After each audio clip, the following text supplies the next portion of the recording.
Giselle Hartwell stood before the cameras with the smile of someone who had already won $180 million, the largest contract in Vantage Auto's history. Nothing was supposed to go wrong that morning, and certainly not because of a maintenance technician in oil-stained coveralls named Logan Hayes. He did not say much. He simply placed a sheet of paper on her desk: abnormal battery temperatures, cooling system irregularities, fire risk in the fleet about to be deployed. She looked at him, then at the paper. Then she said 4 words the entire floor could hear. No one cares. 5 days, 1 man, and the truth never needed anyone's permission to catch fire. At 5:30 on a Monday morning, the B2 underground garage of Vantage Auto's Chicago headquarters held the particular silence of a space that had not yet decided what kind of day it intended to be. The fluorescent lights buzzed in long pale rows overhead, and the air carried the combined smell of concrete, motor oil, and battery housing still warm from the previous afternoon's charge cycle. And 37 Vantage X3 units from the March manufacturing batch sat in 2 parallel lines along the garage floor, their white paint gleaming under industrial light, looking as perfect as objects always look before anyone has asked whether they are actually safe. Logan Hayes was already there. He had arrived at 5:15, before the shift supervisor, before the lobby coffee cart warmed up, before anyone who did not have a specific reason to be in B2 would think to come down to B2, crouched beside Unit C047 with a diagnostic interface cable in one hand and his personal laptop open on the floor beside him, running a sequence that would not appear on the official shift log until 7 o'clock because no one had asked him to come early. He had come because he was that kind of person, and because the systems displayed on his screen were systems he had once helped to design, and people who have designed things do not stop understanding them simply because their job title changes. The numbers that came back were not alarming at first glance.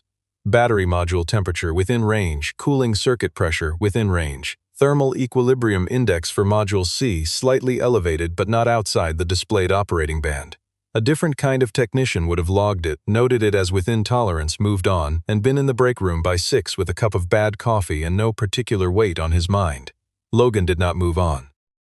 He had seen slightly elevated before, 3 years earlier in a test bay in Michigan, on a vehicle that had eventually been pulled from a pilot program and quietly redesigned after a thermal event that the internal report described with considerable restraint.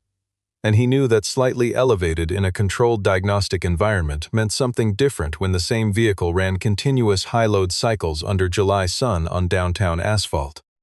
He opened the Vantage X3 technical specification file he had downloaded from the internal engineering portal 2 weeks after joining the maintenance division, because he always read the technical documentation for the systems he worked on, regardless of whether reading it was part of his job description, and set it beside the live diagnostic window. He began to compare values 1 column at a time, with the methodical patience of someone who understood that the truth in engineering is almost never in the headline number. It is in the relationship between numbers. Logan Hayes had not planned to become a maintenance technician. For 6 years, he had been a senior thermal systems engineer at an automotive firm in Michigan, responsible for powertrain validation on electric platforms, the kind of work that required a person to understand failure modes not in the abstract but in the specific, in the precise gradient between acceptable and dangerous, in the exact temperature at which a lithium cell management circuit could no longer compensate for what it had been asked to compensate for. Then his wife died. It happened quickly in the way that terrible things sometimes happen quickly. 4 months from the first diagnosis to the end, a period of time so compressed that afterward it had the quality of something dreamed rather than lived. Logan had asked for a transfer to Chicago to be close to his wife's family, near his daughter. The Chicago office had no senior engineering positions available. The fleet maintenance division had a vacancy. He had taken it the same day it was offered, without negotiating, without asking when an engineering role might open up, without giving the impression that he considered a maintenance position beneath him, because he was not a man who spent energy measuring the distance between what he had and what he might have had. He was a man who showed up at 5:15 and ran diagnostics on vehicles the system said were fine. He ran the same diagnostic sequence on 4 additional units from the March batch, C031, C042, C049, and C053. 3 of the 4 returned the same slightly elevated thermal equilibrium signature in Module C. The 4th returned a value 2 points higher. Logan sat down on the cold concrete floor back against the wheel housing of C047 and looked at both screens side by side in the buzzing quiet of the underground garage. This was not sensor drift. Sensor drift was random and independent, the kind of variation that showed up differently on every unit. What he was looking at was consistent, appearing at the same location in the battery array, under the same diagnostic conditions, across vehicles from the same production run. That was a pattern. A pattern had a source. A source meant something had been wrong before these vehicles left the factory, either in the production specification, or in the assembly process, or in the validation records that should have caught it before delivery. Logan stood, tucked his laptop under his arm, and walked to the elevator. The launch event was Friday.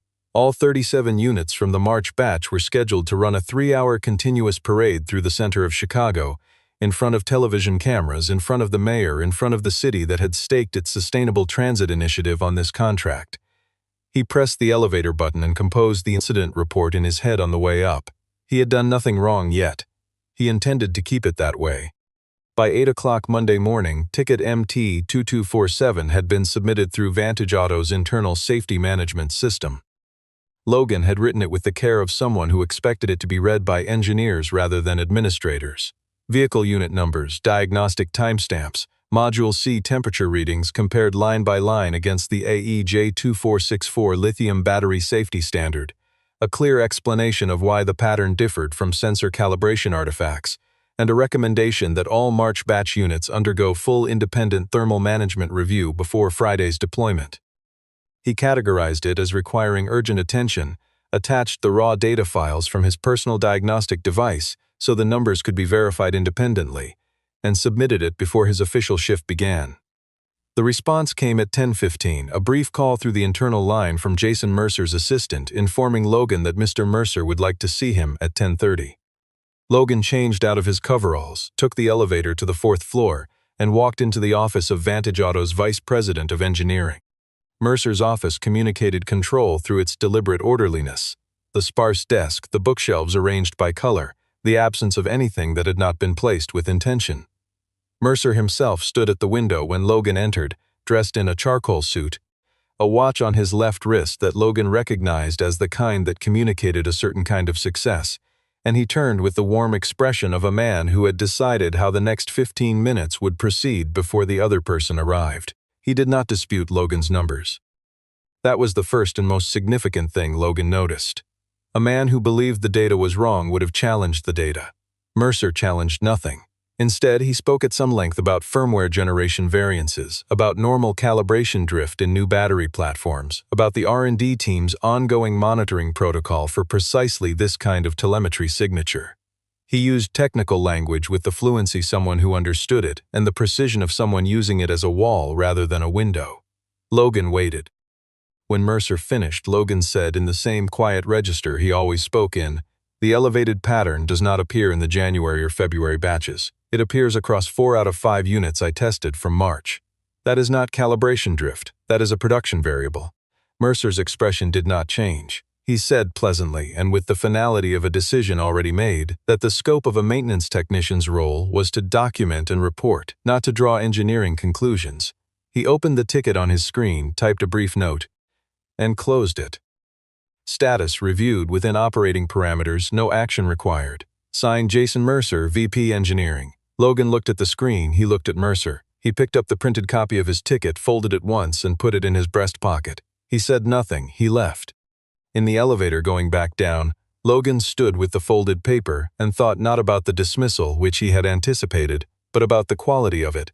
How smooth and prepared it had been, how Mercer had met specific findings with a generic counter-narrative that had required no real-time construction because it already existed, which meant the problem was not news to him, which meant the ticket had confirmed something Mercer already knew rather than informing him of something new. From his workbench that afternoon, Logan drafted a second submission addressed directly to the Product Safety Office, bypassing the engineering chain entirely. He attached the same data files. He labeled it urgent. He sent it and then returned to his work with the quiet discipline of someone doing what the process provides for, exhausting the legitimate channels in the order they were designed to be used. But that evening he sat at his kitchen table and composed a message to Owen Bradley. an independent structural engineer he had known since their second year of university, a man who returned calls the same day and never said something was fine when it was not, with a subject line that read, "Need you to look at something." The last line of the message read, "I may be wrong, but if I am right, Friday is going to be a disaster." Giselle Hartwell did not know Logan Hayes's name before 2 o'clock on Monday afternoon. She was mid-presentation with her operations team on the third floor when her assistant appeared at the door and said, quietly, that a technician from fleet maintenance was waiting in the hall and had asked to speak with her directly. She looked at her assistant. She did not ask why a maintenance technician needed to speak with the chief executive.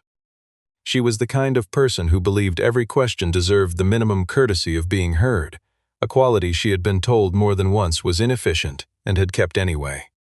She told the assistant to send him in, and that act of ordinary professional courtesy was the thing she would return to most often in the months that followed, turning it over like a stone to examine what had been underneath it. Logan Hayes walked into the conference room carrying a manila folder and wearing a work shirt with the Vantage Auto logo on the chest pocket. He was not nervous. She noticed this with the attention she gave to everything in a room, because composure in a person who has no institutional power is usually bought with either indifference or certainty, and she wanted to know which one she was looking at.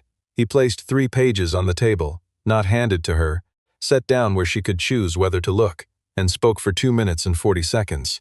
Thermal readings, affected units. Say safety standard comparison, pattern across the March batch. What the numbers indicated about sustained high-load operation in summer temperatures, specifically in the context of a 3-hour continuous deployment on Friday.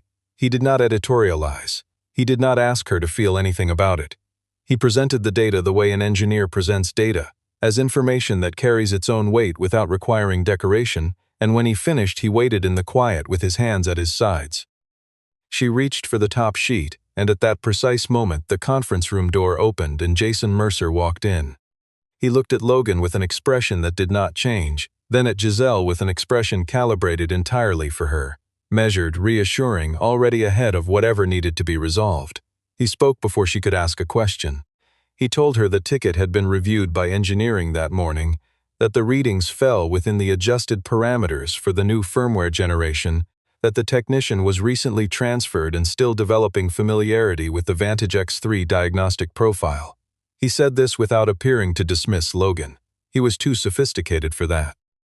Instead, he arranged the information so that Logan's report became a function of inexperience rather than evidence, and Giselle, who had the mayor's office confirmed for Friday and 3 broadcast crews already contracted and $180 million sitting on a timeline that had not been built to accommodate uncertainty, looked at the pages on the conference table and made the decision she would later identify, without flinching from the precision of it, as the worst professional judgment of her career. She set the pages down. She looked at Logan Hayes across the table and said, not with cruelty, not with contempt, but with the exhausted finality of someone who has too many true things competing for her immediate attention. No one cares about that car, Mr. Hayes, not today. The room went quiet in the particular way of rooms in which something has been said that cannot be unsaid. One of the operations managers looked at his laptop screen. Another looked at the window. Logan Hayes looked at the pages on the table for a moment, his data, his careful work, sitting unclaimed on the glass surface, and then he picked them up, folded them once, and placed them in his breast pocket alongside the closed ticket he had been carrying all afternoon. He nodded at Giselle. Not deferentially, not with visible anger, just the nod of a man acknowledging the information he has been given. Then he turned and walked out. In the hallway, Jason Mercer followed him to the elevator, unhurried, and at the elevator doors placed one hand briefly on Logan's shoulder in the manner of a man who uses physical proximity to mark the ends of conversations. He said, "You followed the process, I respect that, but some things are best left to the engineers." Logan looked at the hand on his shoulder, looked at the elevator doors, and said nothing. The doors opened and he stepped in. That night, after his daughter Mia asked him whether he was all right, the simple direct question of a child who reads rooms better than adults give them credit for, Logan crouched down and told her he was working on a hard problem. That was true enough. He straightened, walked to the kitchen table, opened his laptop, finished the message to Owen Bradley, and sent it. Then he sat in the quiet for a long time, thinking about the number 4, and what it meant when 4 out of 5 vehicles from the same batch returned the same signature, and how many intersections a 3-hour parade route passed through on a hot Friday in downtown Chicago. Tuesday arrived with cloud cover and the particular chill of a Chicago spring that had not yet committed to becoming summer. Logan reached the Vantage Auto Fleet entrance at his usual time and touched his badge to the reader. The light did not turn green. He tried again. The reader gave a small flat tone, the kind that means the system recognized the badge and rejected it deliberately. A security officer appeared with a sealed envelope and the careful expression of someone executing a policy they did not write. Inside was a formal suspension notice. 14 days with pay, reason stated as procedural violation of internal reporting protocols and conduct contributing to workplace disruption in advance of a critical public event. The signature at the bottom was Jason Mercer's. Logan stood at the entrance for a moment. Through the glass he could see 2 colleagues from the morning shift watching from the repair bay. Neither came out. He did not blame them. He put the notice in his breast pocket alongside the folded diagnostic pages, and he walked back to his car and drove northwest across the city to Owen Bradley's workspace in a light industrial building that smelled of drafting paper and machine oil and had a whiteboard the full length of one wall covered in load calculations for a bridge project Owen was consulting on. Owen had been looking at the data since 6 in the morning. He had the readings pulled up on a large monitor when Logan arrived, cross-referenced against documentation from a battery failure event he had consulted on for a European automaker in 2019. He did not ask about the suspension first. He pointed at the screen first, and after Logan sat down across from him, Owen turned around with the expression that engineers wear when they do not want to be right but understand that they are, and he said, "This is a thermal runaway precursor signature. I saw this exact pattern before a mass recall in Germany. What you have here is not a calibration artifact, and it is not operator error, and it is not sensor drift." Logan nodded. Owen asked, "What do you want to do with it? You have been suspended. You have no legal standing to compel anyone inside that building to act before Friday." Logan looked at the whiteboard covered in load calculations for a moment. All those numbers representing a bridge no one had yet seen, and then he said, "If one of those vehicles catches fire at a downtown intersection on a Friday morning, in front of cameras, in front of the mayor, with people on the sidewalk, what would you want to have done with this?" Owen did not answer. He did not need to. He pulled his chair back to the desk and opened a new document, and they divided the work between them. Owen would prepare an independent technical report under his professional engineer's license and submit it through the NHTSA Urgent Safety Channel. Logan would find the original factory validation records for the March batch, because he had reason to believe those records had been altered and because his physical badge had been deactivated while his system credentials had not. Jason Mercer had called security. He had not called IT. That was the first mistake a man makes when he is more confident than he is careful. Logan drove home and opened the internal archive portal on his personal laptop. He navigated to the product safety documentation section, found the March batch inspection records, and opened the thermal management sign-off file. The module C temperature values in the official document were clean. Well within the acceptable range, no anomalies flagged, no concerns noted. Logan opened the raw data file from his personal diagnostic device in the adjacent window. The numbers did not match. They were not close to matching. He checked the document metadata. Last modified 11:47 Monday evening, 4 hours after Giselle Hartwell had sent him out of her conference room.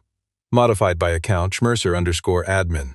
Logan sat back and looked at what he now had in his hands, which was no longer only a technical discrepancy but a documented record of a deliberate act, the kind that does not happen by accident and does not admit of a technical explanation. He took a screenshot. He saved it to an external drive. He took 4 more screenshots from 4 separate points in the altered document and saved those too. Then he made coffee and went back to work, because there was still more to find and Thursday was coming fast. Wednesday brought the independent technical report closer to completion and brought Carter Webb into the picture.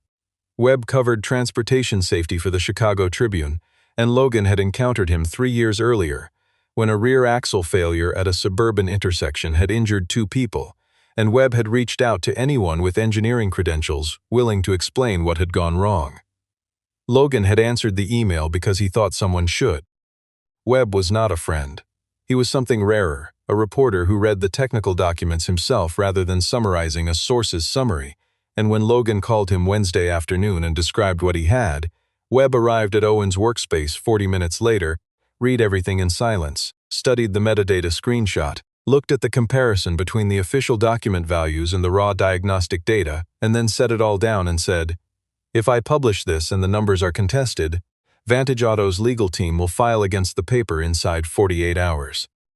I need a second independent source who can confirm the discrepancy." Logan did not yet have a second source. He told Webb to hold the story until Thursday evening. Webb agreed. Then Logan spent Thursday at 4 in the morning because sleep had become theoretical, tracing the Vantage X3 battery modules back to their manufacturer. The specification documentation listed the supplier as Torvis Energy Systems in Detroit. The Torvis website had a technical support line. At 6 in the morning, Logan called it, and a man named Samuel Greer answered on the morning shift with no particular knowledge of a fleet contract in Chicago, which was why Logan described the thermal readings as a generic technical query about Module C behavior in the March batch series. Greer listened to the values. He was quiet for longer than the question required. He said, "The March batch had an internal advisory issued in February. A firmware patch, version 3.2.1, was developed to correct a thermal compensation lag in the Module C cell management circuit. The patch was distributed to assembly partners in April. The advisory included a recommendation against sustained high-load operation for longer than 2 continuous hours until the patch was installed." Logan asked whether that advisory documentation had been included in the records provided to customers who received the March batch. Greer said it should have been included in the technical update package. Then he asked, "Is there something specific you are looking into?" Logan said yes. He thanked Greer, ended the call, and sat with that information for a full minute. He looked at the calendar. Friday's program, 3 continuous hours. Temperature forecast 29 degrees. Without the patch, Module C and the March batch units would enter the elevated thermal range at approximately 90 minutes under sustained load in direct sun. Past 2 hours, the precursor signatures would not be precursor signatures anymore. He forwarded the recording to Owen and to Carter Webb. Webb called back in 11 minutes and said he had his second source and could run the story whenever Logan was ready. Logan said, "Not yet. One more attempt through the proper channel." He sent the email to Giselle Hartwell's office address at 11 Thursday night. Subject: Final notice, Vantage X3, March batch, safety data discrepancy, with everything attached. Raw diagnostic data, Owen's certified report, the metadata record, the Torvis advisory letter, the recording. His message was 4 sentences long. He did not write a fifth. Then he closed the laptop and sat in the dark kitchen and thought about whether Giselle Hartwell was the person he had briefly believed she might be, underneath the conference room and the closed pages and the $180 million. Friday arrived the way that important days arrive in cities that have prepared for them, with logistics already in motion before most people were awake. By 7 in the morning, the South Plaza of Millennium Park had been partially cordoned off. Vantage Auto's staging crew had arranged 30 Vantage X3 units in 2 curved rows facing the main platform, and 3 broadcast vans were positioned along the perimeter with cables running in organized channels across the pavement.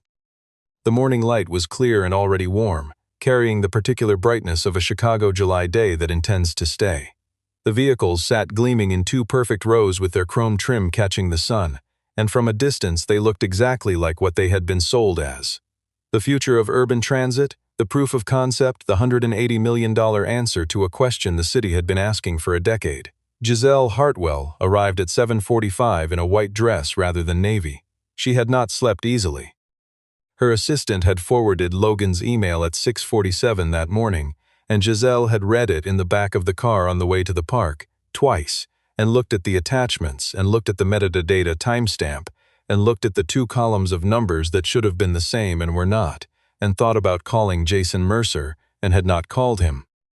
She had put the phone in her bag and looked out the car window at the city she had promised an electric future, and tried to recall the last time she had reviewed an engineering sign-off document herself, rather than accepting the summary she was handed by the person whose job it was to hand it to her.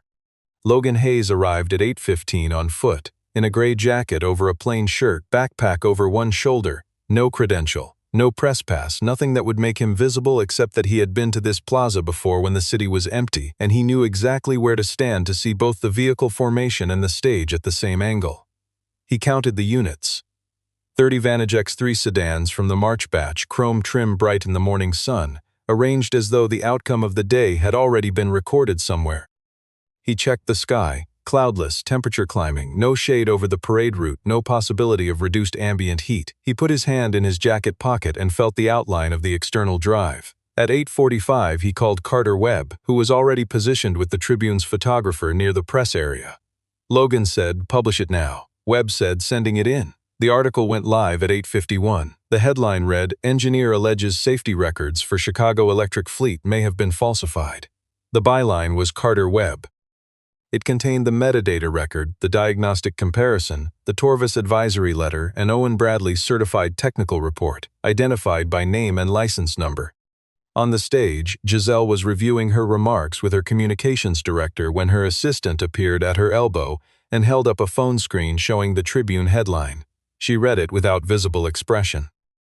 Then she looked across the plaza at 30 white vehicles warming in the morning sun, 30 units from the March batch, unpatched, 40 minutes from the start of a 3-hour operation in 29-degree heat, and she felt the calculation she had been running since 6:47 that morning lock into place with the finality of something that has already been decided and is only now being acknowledged. She looked for Jason Mercer and found him at the south of the staging area, reading his phone, and she watched his posture change in the small, precise ways that posture changes when containment fails. A slight stiffening of the shoulders, a stillness in the hands, the head coming up and scanning for her. He started walking toward the stage. Giselle turned away from him. She was an engineer before she was an executive. 3 years in product validation before she moved into operations and then upward. And she knew the numbers in Logan's email the same way she had known them when she read them in the car that morning, which was the same way she would have known them on Monday afternoon if she had read the pages before she put them down. Mercer reached the side of the stage and climbed the steps and moved to her shoulder and said, "Low and controlled. This is competitive interference. The data has been misrepresented. We proceed." She did not look at him. She stepped to the microphone. She stood at the microphone for 4 seconds without speaking, in front of cameras, in front of city officials, in front of a plaza full of people who had come to see the future begin. She was running the final calculation in her head. Load cycle, ambient temperature, Module C thermal sealing, 2 hours, no firmware patch. She was thinking about what Owen Bradley's certified report described in the careful measured language of a professional engineer. Thermal runaway precursor behavior, sustained load, summer ambient temperatures. She was thinking about what it would mean to send these vehicles into the streets and be wrong.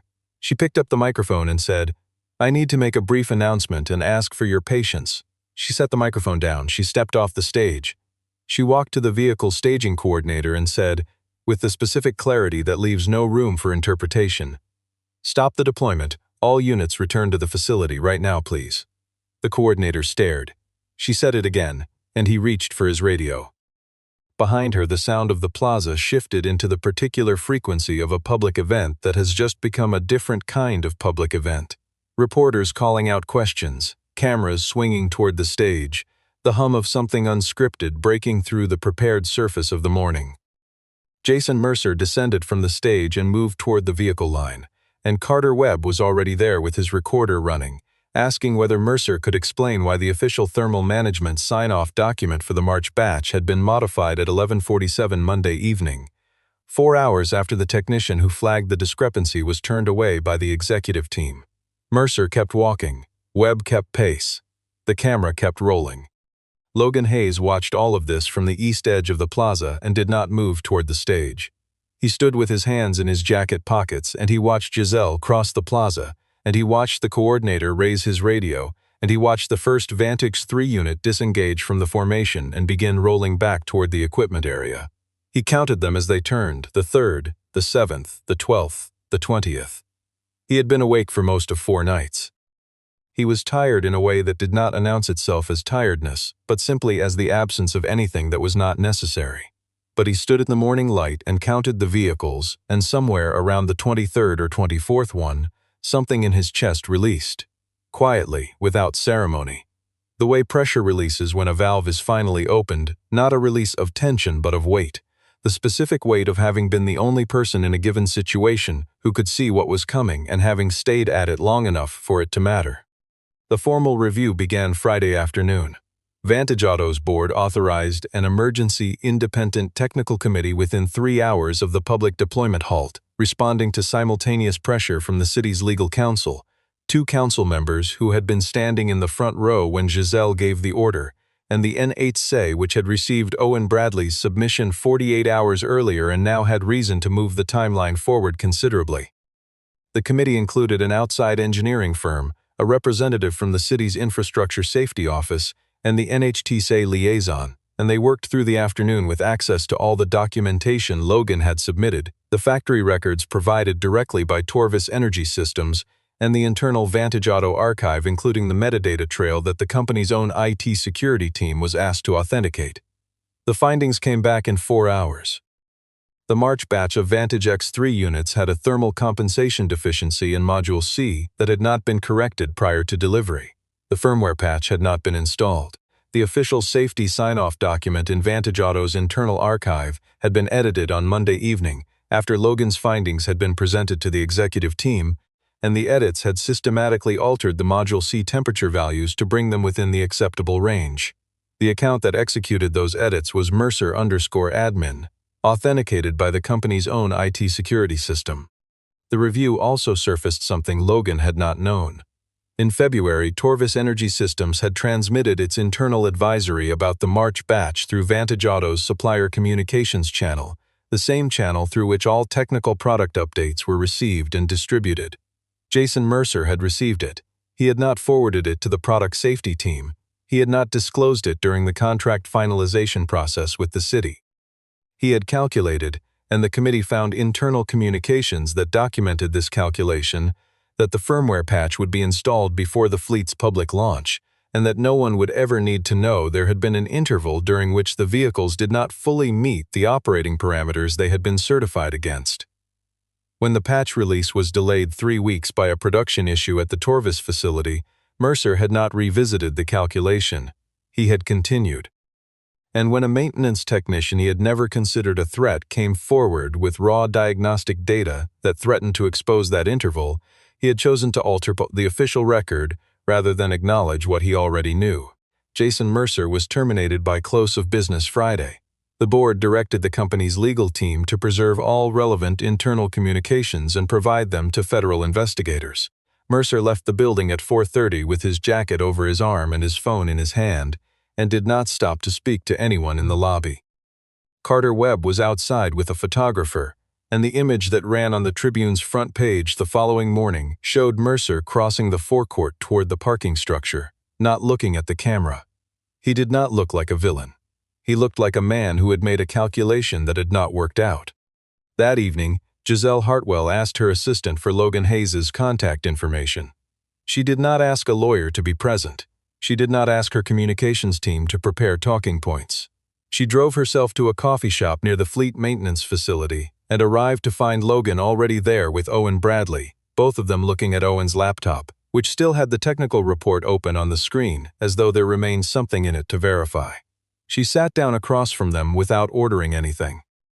She said she had reviewed Logan's original employment file that afternoon, and now understood he had not been a maintenance technician before he came to Vantage Auto. She said she was sorry his job title had made it easier for her to discount what he was telling her. She said this without softening language, without the qualifying clauses people use when they want credit for the apology without the full weight of it. Then she named 3 specific failures, because she was a person who believed that accountability required precision and not generality. First, she had made Jason Mercer the sole filter between the engineering floor and her desk, and she had never examined whether that arrangement had structural risk. Second, when Logan placed his data on the conference table Monday afternoon, she had not read it before she responded to it. Third, when Mercer walked into the room at that moment, she had chosen to trust the familiar voice over the unfamiliar numbers, and that was a choice rather than an accident, and she intended to name it as one. Logan listened to all 3. He did not argue with any of them, did not diminish them, did not perform forgiveness he did not feel or withhold acknowledgement he did. He said, "I appreciate you saying that." Owen looked at his coffee. When Giselle stood to leave and reached the door, she turned back and said, "Why didn't you tell me on Monday that you had 6 years in thermal systems engineering?" Logan looked at her steadily. He said, "Would it have mattered?" She did not answer. She walked out into the evening. The following week moved with the particular pace of consequences working through institutions. Owen Bradley's certified report was formally cited in an 8SES safety bulletin recommending immediate thermal management review for all March batch Vantage X3 units across 12 cities in 6 states. Owen received calls from 3 automotive manufacturers before the week was out and returned all of them. The City Council accepted Vantage Auto's proposal for a revised deployment timeline, contingent on independent certification of firmware installation across the entire fleet. The contract figure did not change. What changed was the internal safety reporting clause. Any engineer at any level of the company could now submit a safety concern directly to a joint committee that included an external reviewer, bypassing the standard approval chain entirely. Giselle Hartwell had proposed this structure on Saturday morning, one day after the plaza. She announced it company-wide on Monday in an email that mentioned Logan Hayes, by name as the technician whose report had identified the problem. The email did not describe what had been said to him in the third-floor conference room the previous Monday. Some things are stated in writing, others are simply understood. Jason Mercer's termination did not end quietly. Federal investigators made contact with Vantage Auto's board the following week regarding the document alteration, and the matter moved into channels that would take months rather than days to resolve. Logan was not involved in that process. He had given everything he had to the people who needed it. What happened next was not his to manage. Carter Webb's article was submitted for consideration by the Illinois Press Association's investigative journalism panel. Webb sent Logan a brief message mentioning it. Logan replied with 2 sentences. He did not ask whether his name would appear in any subsequent coverage. He had not asked for anything from the beginning. On Monday of the following week, Logan received 2 documents by email. The first was his formal reinstatement notice, with back pay for the 14-day suspension period, and the suspension record itself cleared from his personnel file. The second was an offer letter for a newly created position, System Safety Engineer, reporting directly to the Office of the Chief Executive, with a mandate to review technical safety concerns from any division at any stage before they entered the standard approval chain. The salary was nearly double his technician rate. The letter did not explain how the position had come to exist. Logan read both documents in the B2 garage, sitting on the metal stool at the diagnostic workstation, where he had started all of this 9 days earlier. The same fluorescent light, the same concrete quiet, the same smell of battery housing and motor oil, and the particular stillness of a space that had not yet decided what kind of day it intended to be. Unit C047 was still parked in its place, still waiting for the firmware patch that would be installed before Thursday, according to the updated deployment schedule. Logan folded the offer letter and put it in the breast pocket of his coverall, into the same ridge where a closed ticket and a set of folded diagnostic pages had ridden across the longest week of his professional life. He looked at the vehicle for a moment. Then he opened his laptop and began drafting the documentation framework for the new safety review process, not because he had formally accepted the offer, but because the problem the role was designed to solve was clear in his mind, and the act of solving it was more interesting to him than any deliberation about whether to begin. There are warnings that no one wants to hear, not because they are wrong, but because they arrive at the wrong moment in the wrong hands from the wrong address. Logan Hayes understood this. He had never done what he did in order to be remembered for it, had never calculated a return on 4 nights without sleep, or a suspension notice delivered at a locked door, or the particular loneliness of standing in a conference room holding pages that no one had read. He had done it because the cost of not doing it was a cost that would be paid by someone else, at an intersection somewhere in a city of 2.5 million people, on a morning he could have predicted but had not prevented. Chicago never knew what it had narrowly avoided. The plaza had emptied, the broadcast vans had packed their cables and driven away, and 30 white vehicles had turned quietly back from the formation and rolled into the facility where they would wait for the correction that should have been made before they were ever delivered. Sometimes the outcome of doing everything right is simply that nothing catastrophic happens, and no one marks the date, and no photograph exists of the thing that did not occur. But the Friday morning had ended without the sound of anything breaking, and sometimes that is the whole of what one person can offer to the city they live in. Sometimes it is enough.